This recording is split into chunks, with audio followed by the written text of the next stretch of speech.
Namun apabila kita berada di jalan raya nanti, kena rancang sebenarnya. Rancang tu bukan saja rancang waktu perjalanan bagaimana nak pulang ke kampung halaman, tapi rancang daripada persiapan fizikal dan juga mental, terutamanya kesihatan. Jadi itu yang akan kita bicarakan bersama dengan tetamu kita di studio, Profesor Dr. Kulantayan K.C. Mani, penyelidik bersekutu IPSAS dan Profesor Jabatan Kesihatan Komuniti Fakulti Perubatan dan Sains Kesihatan UPM. Selamat pagi. Ya, selamat pagi pada kedua-dua anda. Dikabarkan dah balik Kelantan Ya, dah balik dah. Bagi tahu awal dah raya awal lah. Baik. okey, kita nak berbincang tentang beberapa faktor. Kita bercakap dulu tentang pemandu. Pemandu yang bakal mengendalikan jentera kereta tu. Apakah kesiapsiagaan yang perlu ada pada si pemandu nanti? Ya, kalau kita lihat dari segi si pemandu yang kita perlukan, kita tahu that untuk trip balik kampung raya tahun ini disebabkan semua orang nak balik dalam satu jangka waktu yang singkat dan bilangan trafik pasti akan tinggi. Ini membawa maksud perjalanan kita memang akan mengambil lebih masa daripada asal. So itu kita kena dah siap awal lagi. Kalau dah siap awal, kita stres tu kurang. Okay, itu yang pertama, stres tu akan kurang. Yang kedua yang kita minta ialah untuk memastikan isu kita mengantuk ataupun microsleep ni tak wujud disebabkan perjalanan ini adalah jauh. Okey, yang kita perlu tahu dari segi isu microsleep ialah dia boleh berlaku dalam beberapa saat sehingga 2 minit. It's a very short one saja. Okey. And then itu satu. Yang kedua, dia selalu akan berlaku kepada siapa yang letih, badan dia letih, ataupun yang bekerja shift malam, ataupun yang mempunyai sleep disorder yang dipanggil insomnia. So inilah kumpulan yang selalu mempunyai kebarangkalian tinggi untuk menghadapi microsleep, itu satu. Ataupun kumpulan yang obes, mereka selalu akan juga mempunyai isu ini juga. Okey, katakanlah kalau kita ada contohnya kalau kita bawa, bila kita tahu kita ni dah masuk dalam zone microsleep ataupun tidak. Ini untuk kita tahu dan juga untuk penumpang sebelah kita juga untuk mereka tahu. Dari segi simptom dia. Simptom dia memang very clear. The first one is memang kita akan mengantuk. Itu first one, mengantuk. Yang kedua yang kita lihat ialah agak sukar untuk kita pastikan mata kita sentiasa terbuka. Dan kita akan cuba untuk melawan. Okey, kita akan cuba untuk melawan to keep awake. So kalau kita dah nampak simptom tersebut ataupun orang penumpang sebelah kita dah pun tahu, so kita kena alert, extra alert. The third one yang kita boleh tahu ialah apabila kita gagal untuk memberi tumpuan sepenuhnya atas jalan dan kadang-kadang kita miss the exit. Okey, kita tahu kita kena exit, contoh exit ini, tapi kita miss. Ataupun kita pun dah boleh terlupa exit mana kita nak keluar. Oh, okey. Okey, ini pun possible. And the fourth symptom yang kerap berlaku ialah kita gagal untuk kekal kenderaan kita dalam lane kita. Okey, tanpa pengetahuan kita, kereta kita dah mula bergerak ke lane sebelah. So inilah simptom-simptom yang kita sendiri pun perlu tahu dan juga penumpang-penumpang lain dalam kereta juga perlu alert. Kalau dah tahu, dah nampak 4 simptom ni, okey, ini alert. And then the best thing untuk solve masalah ni ialah sebaik mungkin berhentikanlah kenderaan di tempat yang selamat, terutamanya di R&R ke apa, dan ambillah lebih kurang 20 minutes nap. That is the quality nap yang kita bagi tahulah, kan? So di sini isu dia adalah kuantiti tidur pun penting, quality tidur pun penting lah. So the best one, ambil 20 minit nap, tidur, kemudian anda akan cergas. Itu yang satu, yang pertama. Yang kedua ialah sama ada kita boleh tukar pemandu. Okey, tukar pemandu, itu yang kedua.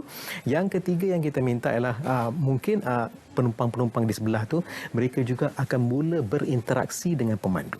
So bila ada interaksi, kita mula alert ke apalah. Katakanlah kalau kita travel seorang aja, tak ada orang nak interaksi kan. Dan pada masa tersebutlah sehingga tunggu untuk kita sampai ke R&R, ke tempat yang selamat nak berhenti kenderaan, mungkin buka radio ke apa supaya ada sumber bunyi yang masuk. Kan? This is one way to make it away lah. Kita selalu bercakap mengenai pemandu, tapi kesulitan ini juga boleh terjadi kepada penumpang di sebelahnya ataupun dalam kereta itu apabila dalam perjalanan yang jauh ni, Prof. Dr. dan juga Terence, ada orang yang mabuk kereta. Dia kalau dah perjalanan 10 jam, 12 jam, dia mula pening, lepas pening mual muntah. Itu pun sebenarnya boleh mendatangkan kesulitan, apatah lagi kalau berada dalam kenderaan, kan. Jadi bagaimana sebenarnya persiapan kepada mereka yang sebenarnya memang jenis mabuk kereta ni sebelum nak bergerak, dan juga apa di antara tips yang Prof. Dr. boleh berikan untuk mengurangkan mabuk kereta ni? Ya, so untuk ni kita ada travelling tablets, kan? Travelling tablets tablets kita akan ambil I think about few hours before the travel. Okey, dia akan mula kurangkan isu tersebut satu. Kedua ialah sebaik mungkin kalau perjalanan jauh ni mungkin setiap 4 jam ke apa, kalau kita ada ruang untuk kita membentikan kenderaan, kita berhentikan kenderaan dan minta semua penumpang keluar daripada kereta untuk mendapat the fresh air kat luar. Kalau tidak, kita selalu dalam udara dalam kereta saja. Fresh air satu, kedua kita nak dia berjalan. Nak dia berjalan. Okay. He has to be active sebab dalam kereta tak bergerak. Kan? Statik untuk 2 hingga 4 jam statik. Ya, terutamanya pemandu kita nak dia bergerak, dia berjalan. Okay, bergerak, berjalan. Then after you feel comfortable, baru start balik kenderaan. Kembali kepada pemandu tadi sebab saya lebih banyak pengalaman sebagai pemandu dan banyak dah kita alami sepanjang berjalan ulang-alik ke Pulau Pinang ni 5 jam mungkin tanpa henti, kadang-kadang dengan satu perhentian. Energy drink yang kerap kali dijual, adakah ianya membantu untuk mengelak daripada microsleep tadi ataupun kopi? Yang kedua minuman ini adakah ia membantu atau tidak? Okey.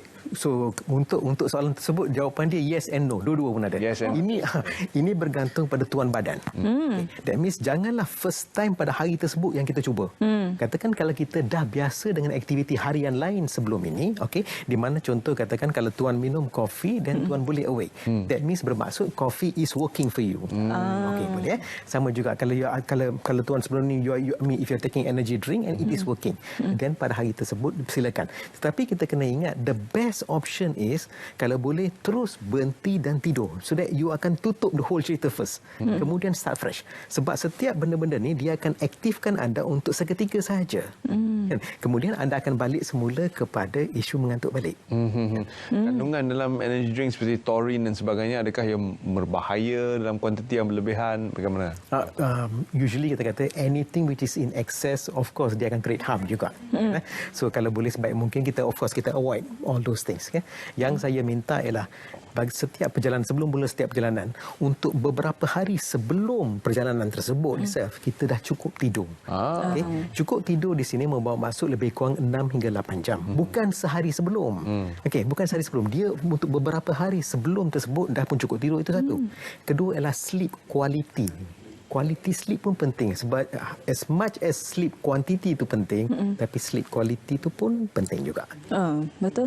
Kita asyik bercakap mengenai keselamatan dan juga kesulitan di jalan raya. Ini kita beralih sedikit kepada ialah sebab tiket kapal terbang pun murah sekarang ni sebab dapat diskaun dan mungkin ramailah yang akan mengambil peluang ini untuk balik ke Sabah dan Sarawak. Jadi mungkin ada yang nenek nak jumpa cucu, baru sahaja bersalin. Kita risau kepada bayi. Untuk Prof Doktor sendiri, kalau bayi itu mungkin kurang daripada 1 tahun, adakah mereka selamat untuk naik kapal terbang atau bagaimana? Sebab kalau macam kita yang dewasa pun dengan air pressure, telinga, kalau kita bolehlah nak menguap ke apa. Tapi kalau untuk bayi ni, jadi persiapan untuk ibu bapa membawa anak mereka ni macam mana, Prof Doktor? Dari segi isu keselamatan memang selamat. Itu bukan isu. Okay. Untuk kapal terbang memang selamat. Untuk bawa bayi di bawah 2 tahun there's no issue. Okay, cuma disebabkan puan dah bawa isu pengangkutan awam, saya pun ingin menarik perhatian sedikit. Kalau kita lihat statistik kemalangan jalan raya tahun lepas, kita kehilangan sebanyak 4,539 nyawa atas jalan. Cuba ingat, ini semasa pandemik. Kalau luar pandemik lagi tinggi angkanya. So membawa maksud setiap 2 jam kita hilang 1 nyawa. Dan kalau kita lihat dari segi jenis pengguna jalan raya ni, kumpulan yang paling kurang menyumbang kepada angka kematian ialah pengangkutan awam, iaitu bas dan penumpang bas. Okay. So atas konsep tersebut, mengikut statistik yang kita ada, bukan saja statistik tahun lepas, untuk 2 dekad yang lepas pun, pengangkutan awam masih merupakan mod pengangkutan yang paling selamat. Okay.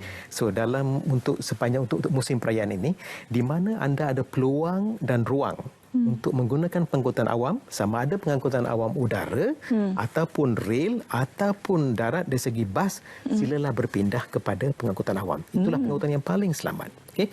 Dan dalam skop yang sama, pengangkutan yang paling berisiko ialah motosikal. 68% daripada kematian tahun lepas hanya daripada satu kumpulan ini sahaja. So untuk musim perayaan ini, yang kita minta, kalau boleh, kita kurangkanlah penggunaan motosikal. Penggunaan motosikal ni kalau boleh kita hadkan kepada perjalanan dekat, bukan perjalanan jauh. sebaik mungkin tidak menggunakan motosikal daripada contoh Kuala Lumpur ke Kuala Terengganu, Kuala Lumpur ke Kota Baru. Itu satu perjalanan yang cukup jauh dan risikonya cukup tinggi. Okay? Sebab kita kena ingat penggunaan motosikal ini ialah kita berada di luar kenderaan. Okay? Berbanding dengan jika saya duduk dalam kereta, jika ada katakan lori ke bas datang langgar saya ada satu lapisan badan kereta untuk memberi perlindungan kepada saya.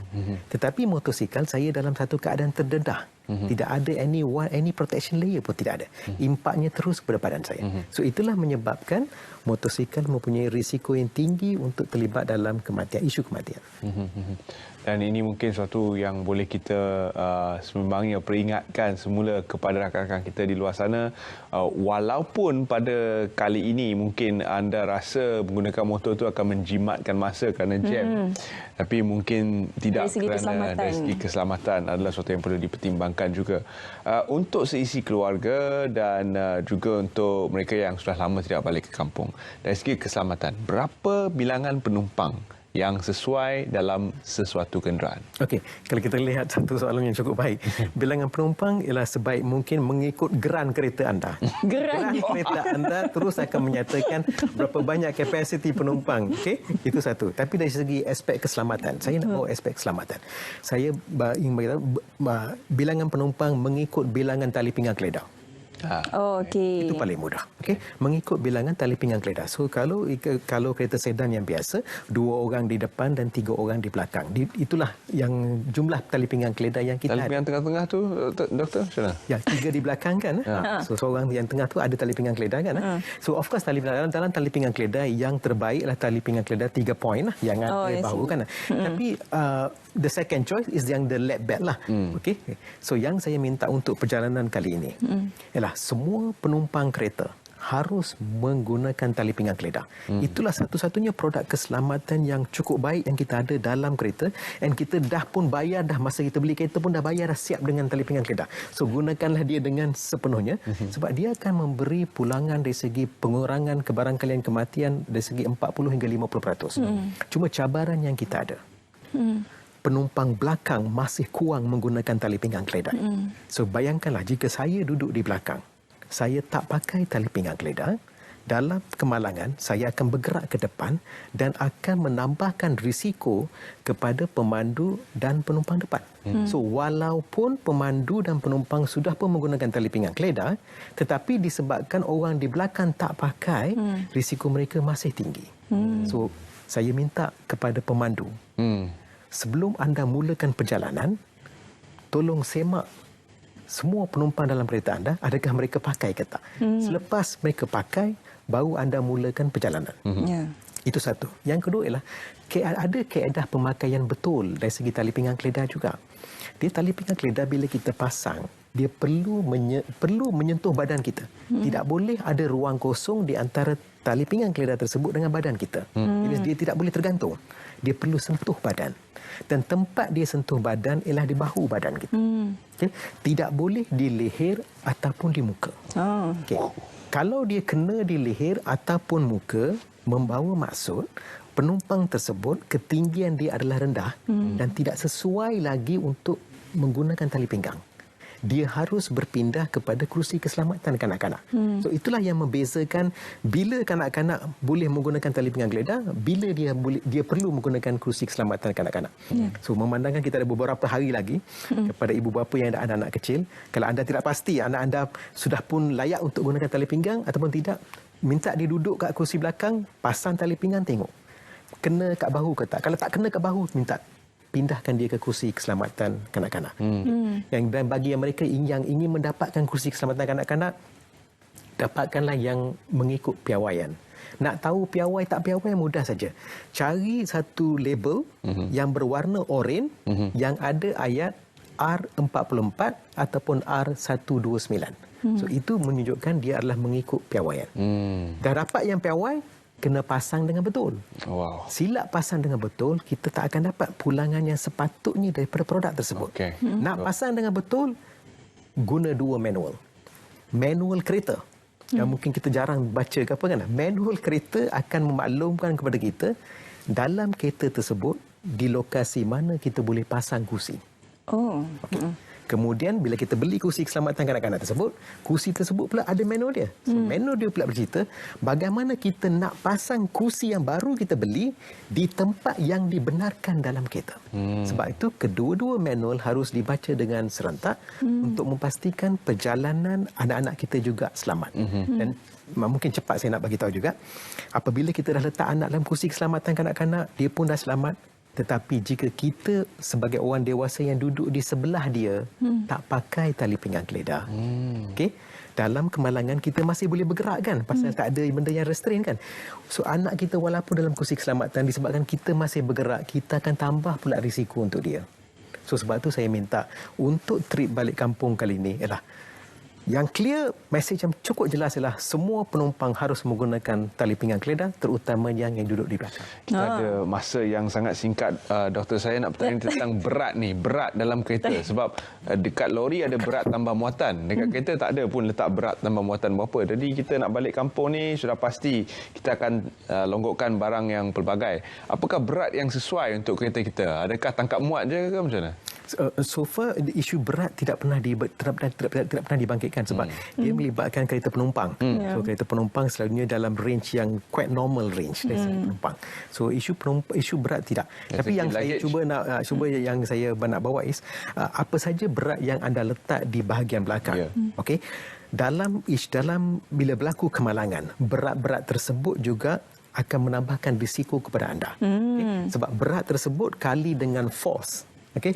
Dan itulah akan menyebabkan impak pada kita. Saya suka apa yang Prof. Doktor katakan tadi. Bila kita beli kereta, dia package sekali dengan tali geledah tu. Jadi pakai, termasuklah juga signal. Signal tu ada ya wujud. Jadi gunalah signal. Sebab ramai yang tidak menggunakan signal. Potong sekali. Itu juga boleh menyebabkan kemalangan sebenarnya. Betul. Hon pun sekali package Hon pun sekali dengan package. Jadi terima kasih kita nak ucapkan kepada Profesor Dr. Kulantayan Kesimani, penyelidik bersekutu UPSAS dan Profesor Jabatan Kesihatan Komuniti Fakulti Perubatan dan Sains Kesihatan UPM kerana sudi berkongsi dengan kita mengenai balik kampung rancang dengan bijak elak kesulitan. Terima kasih Prof. Doktor. Ya, terima kasih. Baik, kita akan ke continue sebentar lagi untuk melihat paparan berita yang terkini. Tapi sebelum itu, harapan kami semoga perbincangan seperti ini dapat menambah sebenarnya pengetahuan anda tentang keselamatan yang perlu dijaga semasa pulang ke kampung halaman. Bercakap mengenai mabuk tadi, kalau mereka yang pulang menggunakan kereta api, pastikan anda memilih view yang menghadap sana. Perjalanan yang sama. Kalau terbalik tu, itu memang pening. Pening. Cari pening lah. Dia macam kita punya dunia ni pusing, berputar alam gitu.